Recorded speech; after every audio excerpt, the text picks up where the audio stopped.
It is everywhere around us. On television sitcom, in the magazine, on the supermarket rack, on the shelves of the local bookstore, on television and radio talk shows, and yes, even in a number of Christian books on the family. Parents are afraid of their teenagers.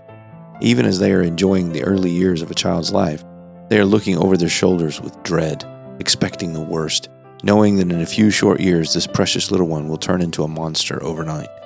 They've heard enough stories from parents who have gone through the dark valley of the teen years to know the dangers that lie ahead. They are told to expect the worst and to be thankful if they come out of the valley sane, with their teenager alive and their family intact.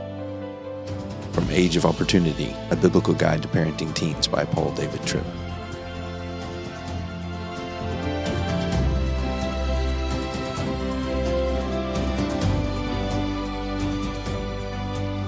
All right, welcome back to The Pilgrim's Way. It's good to be here with you guys. He's making a weird face. Yeah, Phil literally said before we started recording, let's skin this chicken. What does that even mean? Let's get going. Let's start. Okay. Let's get it going. All right, so we're going to be discussing parenting teens. We did an episode a while back on parenting young children, and I thought like maybe a good that was so wildly successful that we decided to come back with part 2 of parenting teens. Yeah, actually, I think the plan was to come back with a part 2 of parenting young children, but no, we're going to move on to teens. So just kind of asking you guys, like, Phil, you have teenagers. Doug, you have teenagers? Had teenagers? Technically, yes. Yeah. 18 is still teenager, Yeah, right? I think so. And all of us at some capacity have worked with teenagers. And so what are some of the issues that you guys see? Phil, you read from that Paul David Tripp book, this kind of daunting feeling that most people have concerning raising teens. Why is it so daunting? What are some challenges that parents are facing with teenagers today? I think it's fear. They recognize that the kids are changing, and I think they don't know how to roll with the change and adjust parenting style in an appropriate way. And so then that fear leads to an awkwardness and a lack of communication with their student, and then and the gulf just continues to widen. And then you have other factors that are actively seeking to widen that rift as well. And so I think that creates the unknown, and thus the fear, and then an uncertainty of how to proceed. A fear, you're walking on eggshells because you feel like anything you say or do is going to make it worse. And so I think that's leading to a lot of it. And I think Tripp's book, I would highly recommend it to anyone because he just provides some biblical wisdom in how to have good conversations with your kids. So that's where I would begin. Paul's Tripp's book is absolutely phenomenal in that regard. Yeah. So you mentioned some of the other things that are influencing that kind of divide between parents and their teens. What are some of those things? Their phone. Okay.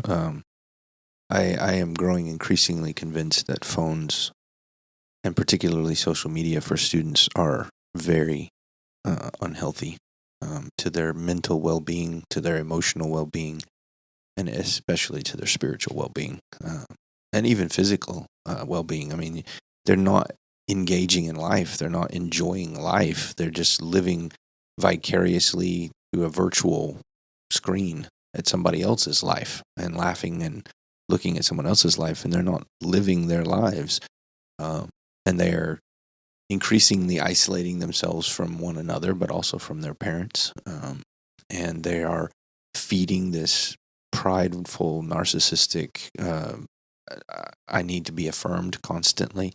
And then when they're not, they feel bad. There's this bullying culture that's also part of social media, this mob culture that's constantly your fear of man. So it's increasing the fear of man, decreasing the fear of God, cutting you off from all that is good and right. And so I think phones are, you need to have a much more rigorous phone policy for your student if you're going to have them have a phone. Mm-hmm. Yeah, we're working through a book that you recommended to me, Phil, The 12 Ways Your Phone is Changing You, in our Sunday school class with the students. And this last Sunday, we were just kind of asking, like, is your phone, and specifically social media, is it is it good for you? Like, what is it producing in you? Mm-hmm.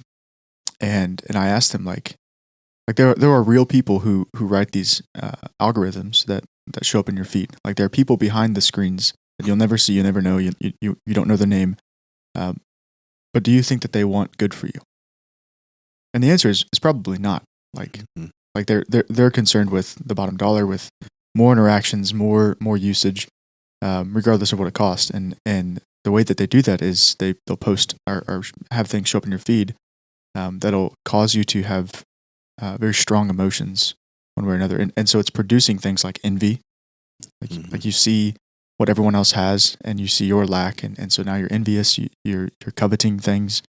It's producing sexual temptation. It's producing all of these ills and hardly ever anything good. So yeah. What about you guys? What are some things that you see as problematic facing the teens today? I think kind of connected to phones was also parents, like our own usage. Like, we would notice that everyone it was real easy for all 4 members of our family to self-isolate with a device. And so we had to be intentional. I mean, think about this. TV has changed. You used to all have to come into a room at a set time to watch a show together. Now, I would venture to guess that most families don't even watch a show together. They may all be watching something. There may be 4 different shows going on 4 different devices. And so that also just kind of like, we really felt like we need to protect some spaces. So we did some things like we imposed, we're going to have a meal together. And we're going to protect this. And there's no devices, there's no phones. Now, we weren't like super, fundamentalist about it and said like, we're going to do this before anything else. Like, if something came up and we're going to watch a movie or there was a game on, we could do a meal like that. But we had to create things that naturally happened before. We had to create. We had a rule about not listening to music when we were in a car together, because we were like, this is a moment where we kind of have, like, just naturally, this would be a family meeting moment. And so if everybody's on headphones listening to their own thing and they're all tuned out, then we don't get to debrief the drive back after church. We don't get to debrief how the day went at school. And so that was another kind of rule, because we just really felt, boy, the time together is under attack and we're equally susceptible. So we need to create some clear ways to protect family time together. I think there's a sense into which we're not actively teaching our kids. We expect the church to teach them about God. We expect the school to teach them reading, writing, and arithmetic. We expect other people to kind of fill in some of those gaps, and we might, wait in panic for that moment that we have to have the talk or something like that. But we're not actively looking at each day and each event or series of events, whether they're good, they're bad, as a teaching opportunity. When in the scriptures, he says, whether you're rising or you're sleeping, whether you're going out or you're coming in, always be instructing. And I think there needs to be a reclaiming of the parental role of recognizing it's my responsibility to teach these children and these teens how to live life. And it's not all just spiritual stuff. Sometimes it's just a work ethic, or how to do something, or how to treat certain people. But then it is the spiritual component of things as well.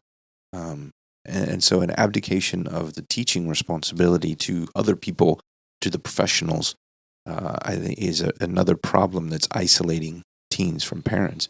We have to lean into the conversations. We have to pursue our teenagers, because they're not going to pursue us. When they're little, they pursue you. But the older they get, if you don't pursue them, then they drift away. Yeah, and especially to the fathers, like Paul in Ephesians 6 says, "Fathers, do not provoke your children to anger, but bring them up in the discipline and instruction of the Lord." Mm-hmm. And I think that in our culture today, like, fathers have abdicated a lot, especially in the education, the rearing of their children. And I mean, there's ways that you can like dispense people to do this, but the fathers are the authority over their kids, and they're responsible for the rearing of their children. So yeah, I think that's something that we're lacking today is good, steady, strong fathers that are willing to sacrifice their own desires to pour into their children. Mm-hmm. There's an interesting idea that I had first found in Tripp that has proven to be true in my life. Is that when your kids are first born, you have complete control over everything. I mean, when they're first born, you control food, bathroom, washing. I mean, they can't do anything for themselves. You control everything. As they become teenagers, or as they become toddlers, they are learning independence, and their sinful nature really begins to start leaking out of their hearts everywhere. And you are in control then of behavior, and you're having to discipline them and teach them and correct them, and it's just a never-ending process of correction and correction and correction. And so you're very controlling in that regard. But what happens is, as the older they get, the amount of control that you have begins to decrease, and the influence that you should have begins to increase. So at the beginning, you don't have a lot of influence in the sense of being able to persuade them. You simply are trying to control them because they don't know right from wrong. They don't know, you know what I mean? They're just selfish. But as they begin to learn and they begin to grow into adulthood, you don't have as much control. And as teenagers, they're beginning to spread their wings a little bit. They're beginning to have some of that individuality, and they're beginning to make choices that affect their lives and things like that. And so you have to recognize that change is going to take place. And so you're going to lose control. And I think it's a mistake when people realize they're losing control and then they try to re-seize control. And they lock down the teen, and that just creates even more friction and tension. I think you have to recognize, okay, I've got to start moving into how can I influence my teen and my young adult.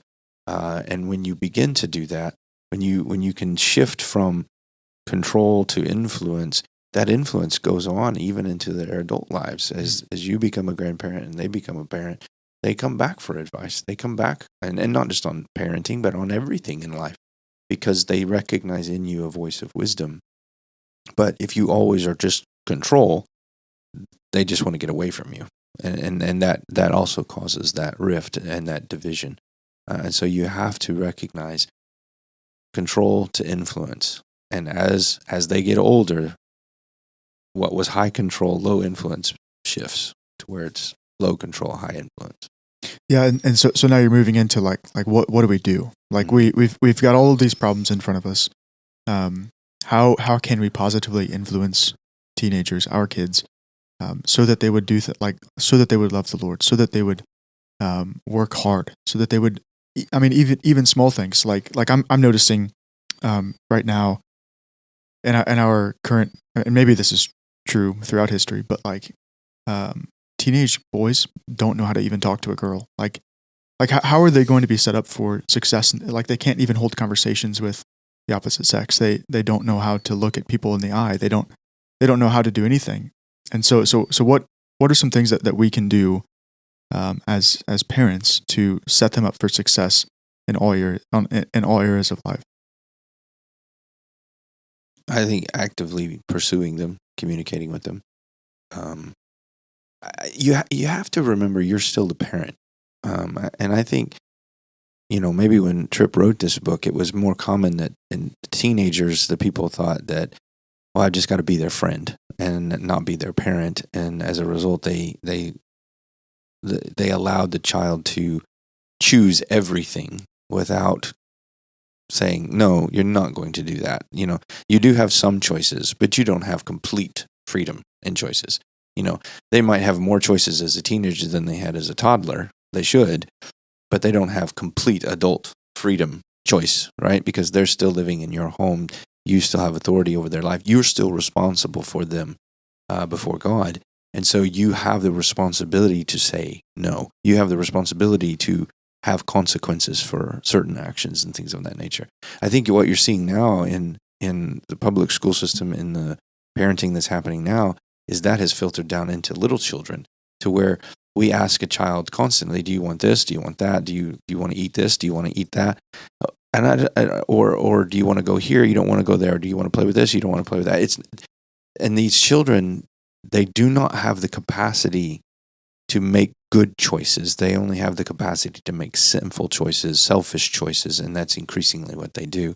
And I think that by giving children too many choices and too much freedom over their own life in that regard, you're actually hurting them, not helping them to become an adult. They need to learn how to become an adult through careful instruction. And I think that's particularly true of teenagers. You cannot abandon your parental authority. God has given you parental authority. Now, again, the control is lessened and the influence is greater, but there are certain rules, like you were talking about, Doug, that we're going to eat a meal together and you're not going to bring your phone to the table. When we're in the car, you're not going to listen to headphones. There's certain rules that you establish as a family. You have to be home at this time. We're going to talk about these things. I think that you have to establish what are some good guidelines for the family and hold the family to that. I think that's a starting place. Don't abdicate your authority. Oh, that's really good. I was thinking too when you were saying that, Phil, I wonder how much we might hear from our children later about this. Mm-hmm. But I wonder, because of the pacing and because of the activities and the demands on schedule and time and mental awareness, if our children aren't actually asking us, like, hey, can you help me say no to some of these things? Mm-hmm. Like, because family is important Mm-hmm. and they feel the gap Mm-hmm. and they maybe just don't know how to articulate it exactly. Mm-hmm. But yeah, there's something like Mom, Dad, can you help me to stop the constant activities, or can we have a night that's protected and no one comes over and nothing, like it's just us. Yeah. And they're kind of, maybe they don't know how to ask for it, but Yes. I really like that idea that you're still parenting, you're saying no. Yeah. And it's not that you're like out for vengeance or like trying to prove a point. Right. You're saying a protective no. Yes. And that's really necessary in the teenage years. Absolutely. I agree.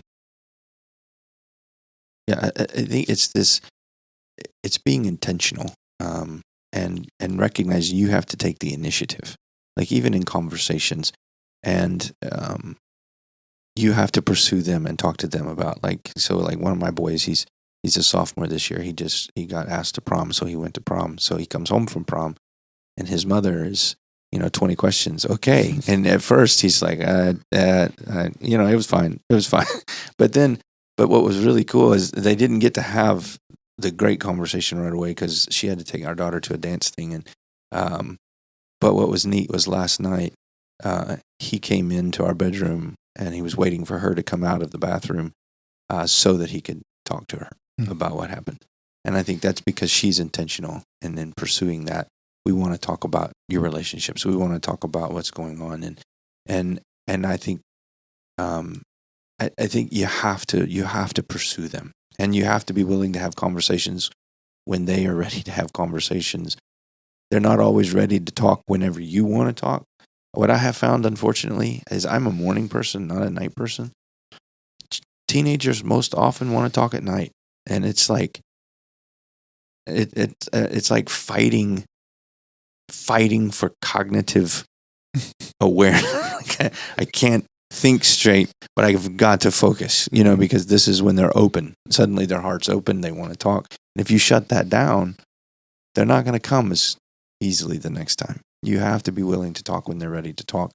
But you can't just wait for them either. You have to go and constantly pursue them. And I think sometimes a fear of awkward conversations prevents us from having good conversations. And what I have found by experience and learning by failure, it's just push into the awkward. It's going to get awkward. Let's do it, and almost making it a joke. And now, it's almost become a part of our family. We just lean into the awkward and we just have it to where the whole family has the awkward conversation. It's a refreshing thing. There's really nothing off limits. Sometimes my wife is like, "Oh my goodness, I cannot believe we're talking about this." And I think my boys like to see how uncomfortable they can make their mother. But it's been a good thing in the long run for our family. as a corollary to what you're saying, it's not just meeting your kids where they're at. It's also trying to find some interests that you can share together. So like my oldest, full disclosure, I don't have teens in my house yet. I will by the year 2028, and then I will have a teenager in my house until the year 2045. So anyway, we're building up to this, and my oldest is super into Star Wars right now, and I'm amenable to Star Wars. I like Star Wars, so we're currently watching The Mandalorian together in anticipation of the movie that's coming out next month. My second oldest she's a girl, and she likes Pokemon, which I know absolutely nothing about. She will not tell me about anything that happens at school except for who played with who and who's mad at who. Like, she's very plugged into the social scene at school. I could not care less about that at all. That sounds just horrific to me. But it's what she cares about, and I have to force myself to learn the names of these stupid cartoon characters and to listen about, which little girl is currently friends with another little girl on the schoolyard, because that's what's important to her right now. Yes. And if I don't make that important to me, then she's going to know I can't share my life with my dad. That's right. And then when she gets to be a teenager, there's no bridging that gap. She's already learned, like, I can't go to my dad about this stuff. Also, incidentally, we're going to go see a movie together next month called The Sheep Detectives. Have you seen this? Seen the previews for it. Oh, man. It looks like a humdinger. I'm sure she's going to love it. But I do these things not to make myself miserable, but because I love these things because I love my little girl. Yes. And you have to be able to make sure that they know that they are important to you, yes. That you will participate in this with them. And that's not to say that they're the drivers of everything. Obviously not. I think what you guys were saying earlier is spot on. You have to create the environment where the boundaries exist that say we are going to do this and not that. And honestly, even justify why. Like, why do we sit down at the table and not have our phones? Or why do we make eye contact when we talk to each other? Why do we pass to the left? Which, by the way, if you don't know that, that's what you're supposed to do at the table. If you're passing food around the table, you pass it to the left. I don't know why that's the rule, but it is the rule. And kids need to know that. Don't start eating until everyone at the table has their food. Just basic mannerisms that, this is how you exist in a society, especially for teenage boys. They're not going to be able to figure this out. As a former teenage boy, they're not great at stuff like that. They have to be taught.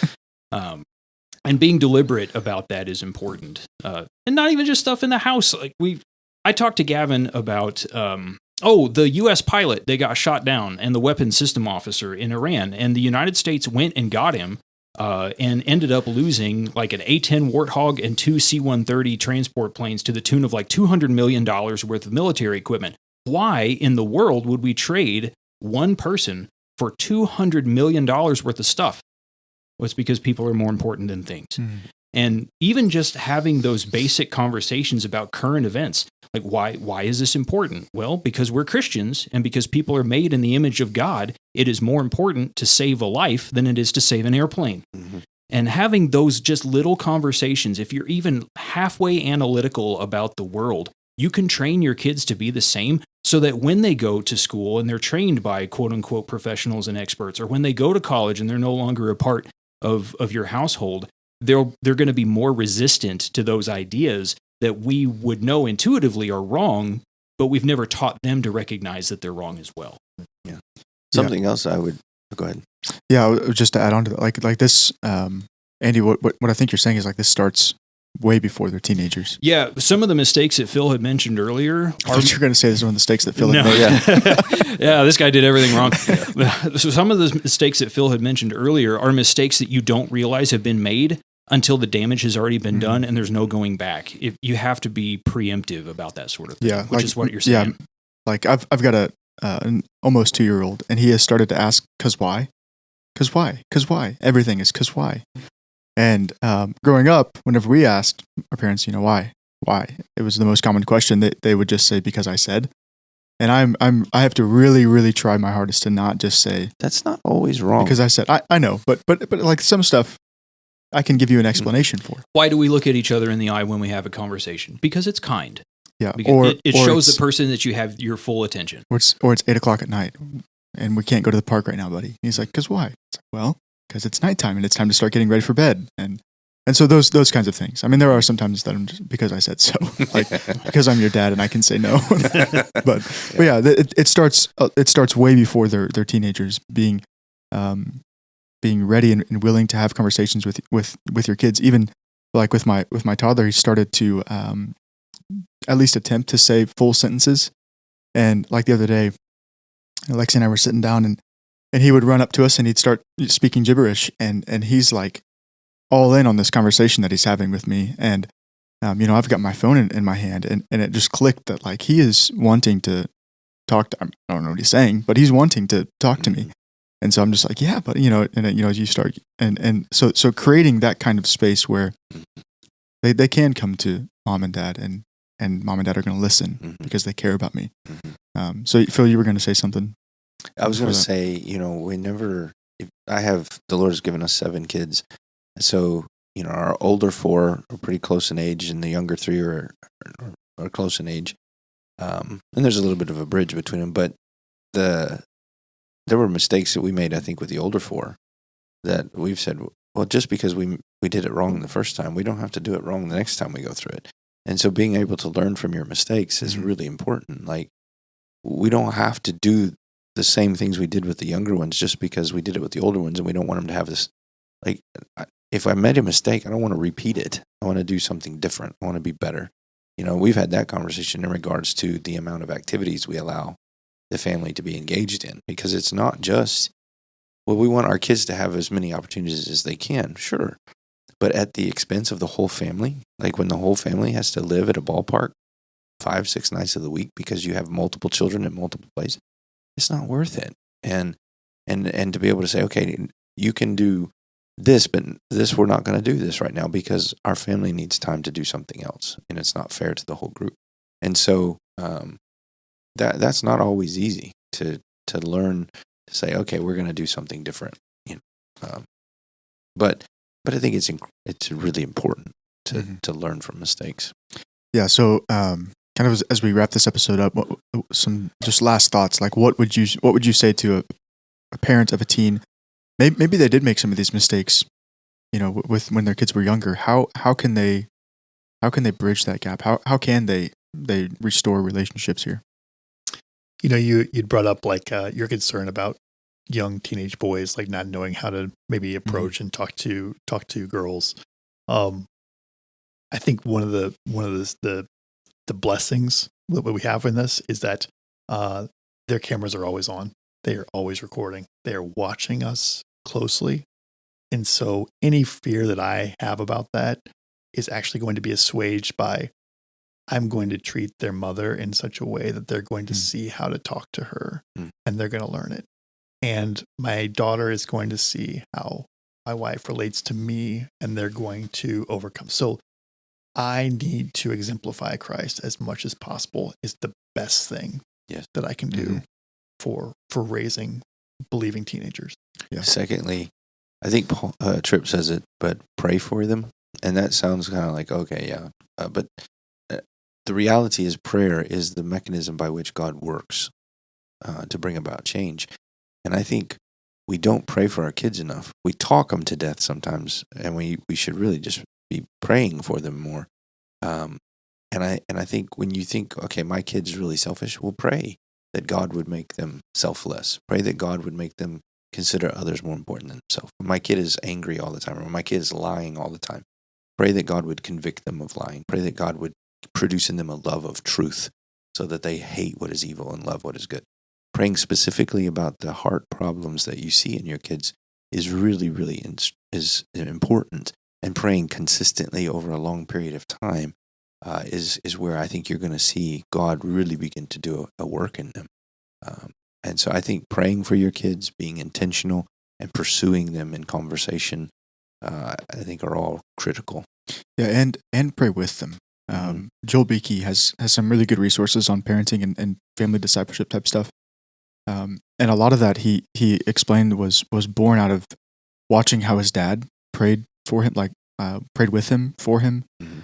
and he made a comment that really stood out to me. You know, as I have kids now, he said, "I knew that Jesus was important because of the way and the commitment that my father had to pray to Christ for me." And so that at a very young age started him on a trajectory of, I know that this is important, this is valuable, and this is something that he cared about, and it must mean that it's worth pursuing. So, Andy, what about you? Any closing thoughts? Copious amounts of physical violence is the key here, I think. Actually, in a serious sense, if you have boys, wrestle with them, get their energy out. So there actually is some wisdom to that. To a certain extent. Once they reach a point, you don't want to do it when they anymore. can whoop you. My older brother went to boot camp with the Marines and came back, and my dad was like, I could still take you. You know, I'm still the dad here. And so they tried. Okay. And my dad was laid up for a couple of days after that. Yeah. Seth dislocated one of my ribs in our last wrestling endeavor. Well, we do push-ups at our house. Like we just have push-up night, and I've got a little app on my phone that trains you to do more and more. And the kids hate it, but we do it together, and that's just part of them, I think, growing, and part of us having these shared experiences. Spending intentional time with your kids, I think, is going to be important, and not even just as a group, like individually. Mm-hmm. Like I'm going to go see that Sheep Detective movie with Addie and only Addie, because I want her to know she's important to me, and we're going to share this experience together, and we're going to have this time that nobody else has, because she matters. And just living intentionally with your children, I think, is going to be the key to getting all the rest of it started. Yeah, that's good. Well, thanks, guys, for your words of wisdom. We hope that this episode was helpful to you. Hope that you enjoyed it. And until next week, enjoy the journey.